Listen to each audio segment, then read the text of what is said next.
much. An arrest has been made in connection with the deadly stabbing that happened over the weekend. Derek Anna Dunklin is accused of stabbing Ahmari Capleton to death. The incident happened Sunday. According to court filings, Dunklin went to Capleton's home and stabbed her multiple times. Multiple witnesses say it started over an argument. It's 2 a.m. on a quiet street in Montgomery, Alabama. Most people are asleep, but on Raintree Drive, something terrible is about to happen. A car pulls up to a house. The engine stops. The door swings open. A young woman steps out into the darkness. She's only 20 years old, and in her hand she's holding a pocket knife. Witnesses standing nearby freeze. They watch as she rushes toward the house with purpose. No hesitation, no second thoughts, just anger and intent. Within minutes, 2 women are stabbed. One will survive. The other, a 19-year-old mother with a baby boy at home, will not. She'll be rushed to the hospital fighting for her life, but it's already too late. Here's the twist that shocked everyone. Just 2 months earlier, these 2 women were best friends. They laughed together, they hung out together, they trusted each other. So what happened? What could possibly turn a friendship into a murder in just 60 days? Stick around, because this story will leave you speechless. Welcome to Crazy Dark Files. Right now, there are thousands of young people like Ahmari who are caught in toxic friendships that are slowly turning dangerous. Small arguments, wounded egos, petty jealousy. If you want to help spread awareness about how conflict can spiral out of control, then please like this video, share it, and subscribe to this channel. Your action now could help someone recognize the warning signs before a friendship turns fatal. It could save a life. Ahmari Capleton was only 19 years old. Just months before her death, she had walked across the stage with her high school class, the class of 2024, cap and gown, diploma in hand, a proud smile on her face. For most teenagers, graduation is the start of freedom. It's about late-night hangouts, road trips, and figuring out who you want to be. But Ahmari's life had already taken a different path. Just a few months before she graduated, she gave birth to her son, Kai. Some people called him Hi as a nickname. Kai loved Ahmari. He still goes to his mummy's picture to give her a kiss, hoping she'd one day come and carry him like she had always done. That's so sweet. Yay, you love mommy? You love your mommy? Yep, we all love him, Miss Okay. Go ahead, pop. While her classmates were planning weekend parties and shopping trips, Ahmari was learning how to be a mom. Diapers, bottles, sleepless nights, doctor appointments. Her world revolved around that little boy. But here's the thing. Becoming a mother didn't take away her spark. If anything, it made her shine even brighter. Everyone who knew Ahmari described her the same way, playful, goofy, and loud in the best way possible. She was the kind of person who could walk into a quiet room and fill it with laughter. She joked around constantly. She smiled all the time. She brought joy wherever she went. But now she had responsibilities. She couldn't just drop everything and go out whenever her friends called. She had to think about Kai first. And that meant sometimes saying no to invitations, sometimes missing birthday parties, sometimes skipping trips to other cities. For Ahmari, those weren't hard choices. Kai was her world. He was the center of every decision she made, and she was okay with that. She loved being his mom, but not everyone in her life understood that. Not everyone was patient with her new reality. What makes Ahmari's story even more heartbreaking is that 2025 had already been a devastating year for her family. Just months earlier, in January, her mother lost the love of her life, a man named Cedric. He was a popular DJ in the community, and his death left a huge hole in their family. Ahmari's mother was still grieving, still trying to heal, still trying to find a way to move forward after losing her partner. And now, just a few months later, she would have to face another unimaginable loss. Her only daughter, the young woman who had just given her a grandson, the girl who filled her home with laughter and light. Ahmari was trying to balance two worlds. She was still young, still figuring out life, still wanting to have fun, but she was also a mom now. She had grown up faster than most people her age, and she was doing her best to navigate both sides of that reality. At just 19 years old, she was still learning who she wanted to be, but she had already mastered the most important role in her life, being a loving, present mother to Kai. That little boy was everything to her, and she was everything to him. But in the early morning hours of September 21st, 2025, all of that would be ripped away, and Kai would grow up without the one person who loved him most. Now let's talk about the other person in this story, the one who would change everything. Her name was Derrickana Dennis Dunklin. She was 20 years old, born and raised in Montgomery, Alabama. She had graduated from high school in 2023, 1 year ahead of Ahmari. By the fall of 2025, Derrickana had just celebrated her 20th birthday on September 18th. Friends and people who knew her described her as someone who loved being the center of attention. She thrived in social settings. She loved parties, trips, and being out with friends. She enjoyed the validation that came with being seen and noticed, and there's nothing wrong with that. Plenty of young people love the social scene, but for Derrickana, it seemed like those things mattered a lot, maybe even too much. Here's where things get interesting. Ahmari and Derrickana weren't childhood friends. They hadn't known each other for years. In fact, their friendship had only started about 2 months before everything fell apart. 2 months. That's it. But when it began, it was intense. They bonded quickly. They started spending a lot of time together. Their friend groups blended. For a short while, it looked like they were going to be close for a long time. But underneath the surface, there was a problem. A big one. Ahmari and Derrickana were living two completely different lives.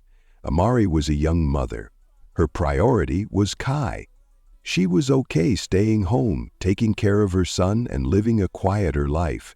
She still liked to have fun, but her responsibilities came first. Derrickana, on the other hand, was still riding the wave of early adulthood.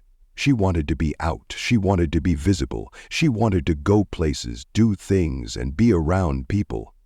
She wasn't tied down by the same responsibilities Ahmari had. And that difference? It was going to become a major issue. Looking back, people close to them say the friendship seemed shaky from the start. It was built on excitement and energy, but not on understanding or patience. When you're 19 or 20 years old, friendships can form fast, but they can also fall apart just as quickly, especially when your lives are moving in different directions. Derrickana's birthday was on September 18th, 2025, just 3 days before the night that would change everything, 3 days before a pocket knife, 3 days before a deadly confrontation on Raintree Drive. At that point, the friendship between her and Ahmari was already crumbling. The cracks were showing, the tension was building, and soon it would all explode. So what exactly went wrong between Ahmari and Derrickana? How does a 2-month friendship end in murder? It started with something small, something that, in most friendships, would blow over in a few days. Derrickana had planned a birthday party bus. It was supposed to be a big celebration for her 20th birthday. Friends were invited. It was going to be a night out, full of fun and attention. But Ahmari didn't go. She didn't show up to the party bus. And for Derrickana, that hurt. It felt personal. It felt like a rejection. Then, not long after that, there was a trip planned to Huntsville. A group of friends were going, and Derrickana wanted Ahmari to come along. But again, Ahmari said no. Now, from Ahmari's perspective, these weren't big decisions. She had a baby at home. She had responsibilities. She couldn't just drop everything and go out whenever her friends wanted to. To her, it was simple. She was being a mom. She was doing what she needed to do. But to Derrickana, it felt like something else. It felt like Ahmari didn't care, like she was being ignored, like she wasn't important enough. And that's when things started to spiral. According to people who knew them, arguments began to happen. Phone calls turned into shouting matches. Feelings were hurt. Pride was wounded. What should have been a quick conversation, "Hey, I can't make it, I have my son to take care of," turned into something much bigger. Darek felt rejected, Ahmari felt misunderstood, and instead of talking it out calmly, the tension just kept building. Friends noticed. People around them could see that something was off. The energy between them had changed. The friendship that had started so strong just 2 months earlier was now falling apart. But here's the thing, no one stepped in, no one sat them down and said, "Hey, this is getting out of hand, let's talk this through." No one mediated, no one tried to cool things down before they got worse. And so the rift deepened. What started as missed invitations turned into resentment. Resentment turned into anger, and anger, left unchecked, can turn into something deadly. Darek couldn't let it go. She couldn't accept that Ahmari's life had changed, that her priorities were different now, that being a mom meant making sacrifices. Instead, she held on to the hurt, she held on to the feeling of being disrespected, and in her mind it grew bigger and bigger until it became something she couldn't ignore. So here's the question we have to ask. At what point does disappointment become dangerous? At what point does a bruised ego turn into a weapon? Because that's exactly what happened here. A missed birthday party, a declined trip to Huntsville, small things that should have been forgotten in a week, but instead, they became the reason a 19-year-old mother would never see her son grow up. Before we continue, I want to pause for just a moment. This story is about to take a very dark turn, but before we get there, I want to hear from you. What state or country are you watching from right now? And have you ever seen jealousy destroy a friendship? Maybe you've experienced it yourself or watched it happen to someone close to you. Let me know in the comments below. And if you haven't subscribed yet, please do. We cover real, true crime cases like this every single day. What happened next would leave an entire community in shock, and a baby boy without his mother. It's now the early morning hours of September 21st, 2025. The air is thick and humid, the way it always is in Montgomery, Alabama during late summer nights. Most of the city is asleep. The streets are quiet, peaceful, but on the 3200 block of Raintree Drive, peace is about to be shattered. At around 2 a.m., a car pulls up to a house. The engine cuts off. For a moment, everything is still. Then the door opens. Darek Dunklin steps out. She's not alone. There are other people in the car with her, and in her hand she's holding a pocket knife. Witnesses who were nearby would later tell police that she didn't hesitate. She didn't pause to think. She moved with purpose, with intent, like she had already made up her mind about what she was going to do. She rushed toward the house, and then chaos. Within moments, 2 women were stabbed. One of them was Ahmari Capleton. The other was a young woman whose name hasn't been widely released. Both were bleeding, both were in shock. Both needed help immediately. The second victim would survive her injuries. They were serious but not life-threatening. She would make it to the hospital and eventually recover. But Ahmari wouldn't be so lucky. At approximately 2:11 a.m., Montgomery police and fire medics were dispatched to a local hospital. 2 stabbing victims had just arrived. One of them was in critical condition. Doctors and nurses did everything they could. They worked fast, they fought hard, but despite their best efforts, it wasn't enough. Ahmari Capleton, just 19 years old, was pronounced dead. According to court filings, Ahmari had been stabbed multiple times with a pocket knife. Multiple witnesses at the scene identified Darek Dunklin as the person who attacked her. The evidence was clear. The testimonies were consistent. There was no confusion about what had happened or who was responsible. But in the hours and days that followed, rumors started to spread. People on social media began saying that maybe Ahmari had agreed to meet up with Darek, that maybe this was some kind of planned fight that just went too far. But Ahmari's family wasn't going to let that lie stand. Her cousin took to Facebook and set the record straight, and her words were raw, emotional, and powerful. She wrote, "Ahmari didn't meet up with anybody. She came somewhere that she had no business in the first place. You came to somebody's house with drama that could have been avoided. The people in the car knew what was going to happen. Regardless if it was to slash some tires or not, you still knew she had a knife in her hand. When she ran up on her, you could have dropped the knife. You had the intent to do what you did. She continued, anybody that know Mari was not messy.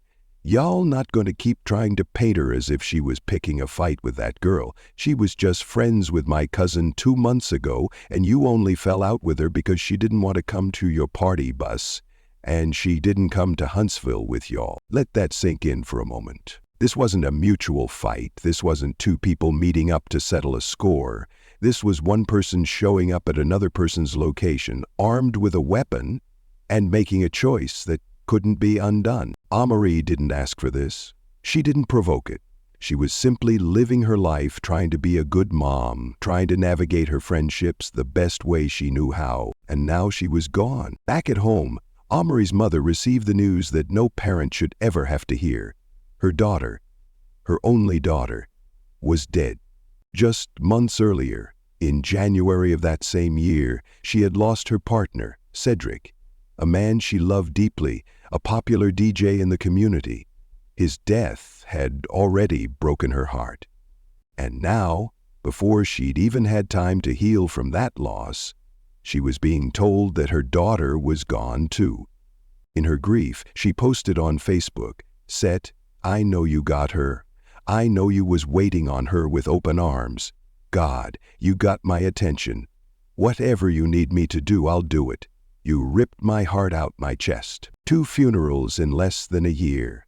2 people she loved, taken from her far too soon. And now, her grandson Kai, Ahmari's baby boy, would grow up without his mother. He would never remember her voice, her laugh, the way she held him, the way she loved him. All of that was gone, stolen in a moment of anger over a missed birthday party and a declined trip. The community was in shock. People couldn't believe it. How could something so small lead to something so devastating? How could a 2-month friendship end in murder? Vigils were held. Balloons were released into the sky. Social media filled with tributes, photos, and memories. People who had known Ahmari spoke about her smile, her energy, her love for her son. They refused to let her be remembered only as a victim. They wanted the world to know who she really was. A young woman full of life, full of love, and full of potential. But no amount of tributes could bring her back. No amount of prayers could undo what had been done. Ahmari Capleton was gone, and her family would never be the same. In the hours following Ahmari's death, Montgomery police moved quickly.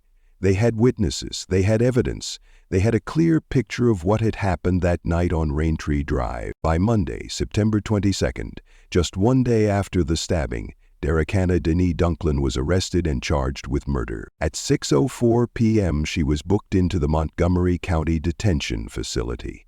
She was only 20 years old, barely an adult herself, but now she was facing a charge that could put her behind bars for the rest of her life. Court documents laid out the details. Derrickana had gone to Ahmari's location armed with a pocket knife. She had stabbed Ahmari multiple times during an argument. Multiple witnesses identified her as the attacker. The case against her was strong. She was scheduled to make her first court appearance on Wednesday, and from that point forward, her life would never be the same. But while the legal system began to move forward, the community was still reeling. Vigils were organized, candles were lit, balloons were released into the sky in Ahmari's memory. Social media was flooded with photos, videos, and heartfelt tributes from people who had known her. Friends shared stories about her laugh, her energy, her love for her son. The pain was everywhere. You could feel it in every post, every comment, every prayer. But Ahmari's death wasn't the only tragedy that weekend. In fact, it was one of 5 homicides that occurred in Montgomery between Friday and Sunday. 5 people dead in just 3 days. And here's what made it even more heartbreaking. In every single case, the victims and suspects knew each other. These weren't random acts of violence. These weren't strangers attacking strangers. These were people who had relationships, friends, family members, romantic partners. turning on each other with deadly consequences. On Monday, Mayor Stephen Reed and Police Chief Jim Grabois held a press conference to address the violence. Their message was clear, and it was sobering. Chief Grabois said, "It's heartbreaking because it means people could have walked away. People could have decided to turn the other cheek or decided to back down." It's heartbreaking because it means that people could have walked away. People could have decided to turn the other cheek or decided to back down, so to speak. Let that sink in. In every case, it could have been avoided. Someone could have walked away. Someone could have chosen peace over pride. Someone could have let it go, but they didn't. And now they were planning funerals. For Ahmari's family, the pain was unbearable. They had lost a daughter, a mother, a friend, and no arrest, no court case, no conviction could ever bring her back. Justice might be served in a courtroom, but it would never undo what had been done. The city of Montgomery was left asking the same question over and over again. How did we get here? How did so many small conflicts turn into so much death? And more importantly, how do we stop it from happening again? If you think this story couldn't get any more heartbreaking, you're wrong. Because Ahmari's mother didn't just lose her daughter that September night. She had already been through unimaginable pain earlier that same year. In January 2025, just 8 months before Ahmari's death, she lost the love of her life, a man named Cedric. He was a popular DJ in the Montgomery community. People knew him, people loved him, and when he died, it left a massive hole in her heart. She was still grieving, still trying to figure out how to move forward, still waking up every day and feeling the weight of that loss. And then, before she even had time to heal, she got the call that every parent dreads. Her daughter was gone, her only daughter. The young woman who had just given her a grandson, the girl who filled her home with laughter and light, the person she thought she'd have for decades to come. Gone, just like that. In her grief, she turned to Facebook and wrote a post that captured the depth of her pain. She wrote, "Said, I know you got her. I know you was waiting on her with open arms. God, you got my attention. Whatever you need me to do, I'll do it. You ripped my heart out my chest." Those words say everything. The raw emotion, the faith, the absolute devastation. She was talking to Cedric, telling him that she knew he was with Ahmari now, that he was taking care of her, but she was also crying out to God, asking why, asking what she was supposed to do with this unbearable pain. 2 funerals in 1 year. 2 people she loved more than anything, taken from her far too soon.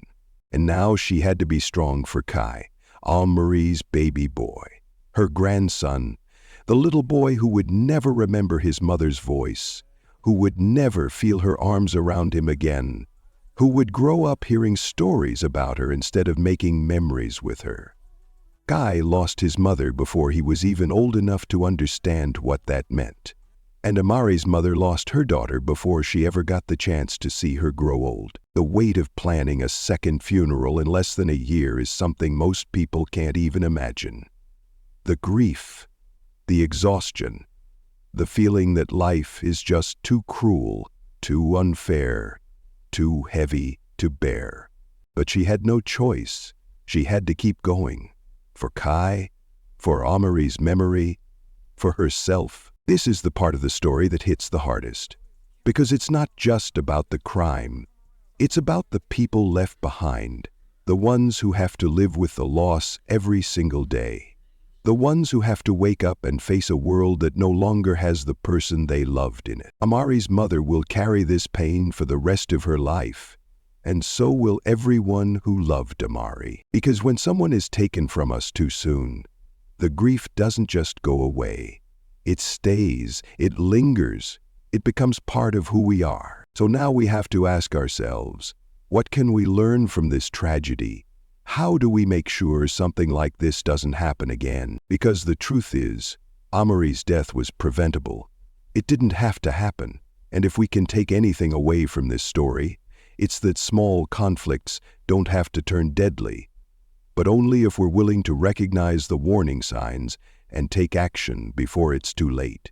Ahmari's mother is living through every parent's worst nightmare. She needs more than thoughts and prayers. She needs financial support. She needs help raising Kai. She needs a community that shows up, not just in the days after the tragedy, but in the months and years to come. Here's the key message we all need to remember.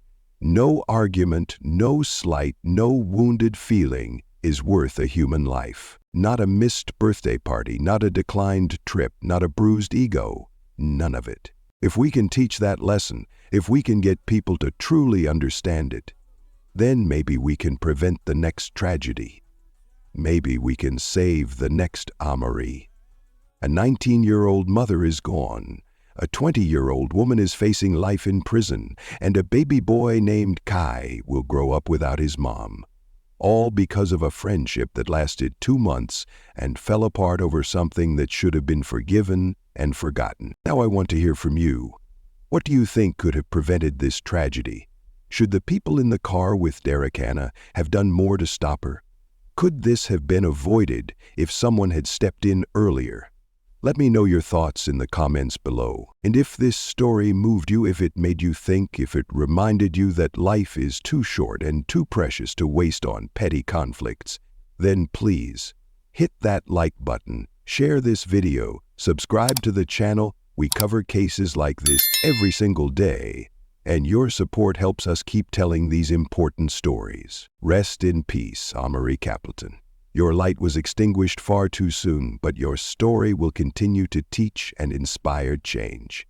You deserved so much more. You deserved to watch your son grow up. You deserved to live a long, full life.